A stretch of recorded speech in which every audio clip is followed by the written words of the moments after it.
नमस्कार दोस्तों, स्वागत है आपका हमारी खास रिपोर्ट। आज की बड़ी खबर आ रही है चावल के निर्यात पर से। भारत ने गैर बासमती सफेद चावल के निर्यात पर लगे प्रतिबंध को हटा दिया है। ये खबर न केवल देश के किसानों के लिए अहम है, बल्कि दुनिया भर के बाजारों में इसका असर देखा जाएगा।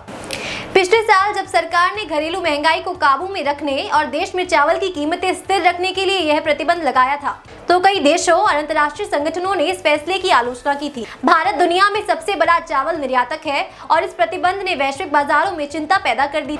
लेकिन अब इस साल बेहतर मानसून और उत्पादन के साथ सरकार ने निर्णय लिया है कि गैर बासमती सफेद चावल के निर्यात पर से प्रतिबंध हटा लिया जाए।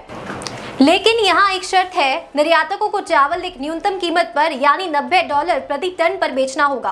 साथ ही निर्यात पर 20% ड्यूटी अब भी लागू रहेगी, जिससे घरेलू बाजारों में कीमतों पर नियंत्रण बना रहे। इस फैसले से निर्यातक और बिचौलिए लाभ में रहेंगे, जो किसानों से चावल खरीद कर अंतर्राष्ट्रीय बाजार में बेचते हैं। लेकिन किसानों का कितना फायदा होगा, ये इस पर निर्भर करेगा कि बिचौलियों ने उनसे कितना सही दाम लिया है।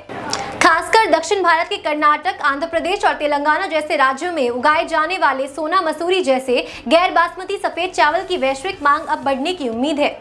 हालांकि घरेलू बाजार पर इसका कुछ असर जरूर हो सकता है।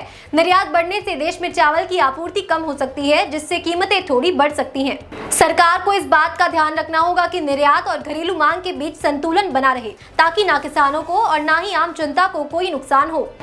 पिछले साल के प्रतिबंध के बावजूद भारत ने नेपाल, बांग्लादेश और कुछ अफ्रीकी देशों को सीमित मात्रा में चावल निर्यात जारी रखा था। आपको बता दें कि भारत दुनिया का दूसरा सबसे बड़ा चावल उत्पादक और सबसे बड़ा निर्यातक है। 2022 में भारत ने वैश्विक चावल निर्यात का लगभग 40% हिस्सा पूरा किया था। अब जबकि प्रतिबंध हट गया है, देखना होगा कि इसका भारतीय बाजार और किसानों पर क्या असर पड़ता है। निर्यात में इस बढ़ोतरी से भारत की वैश्विक स्थिति तो मजबूत होगी, लेकिन सरकार को घरेलू बाजार की स्थिति पर भी नजर रखनी होगी। अगर आपको ये जानकारी महत्वपूर्ण लगी हो तो हमारे चैनल को सब्सक्राइब करें और इस वीडियो को शेयर करना ना भूलें। ऐसे ही खबरों के लिए जुड़े रहिए हमारे साथ। धन्यवाद।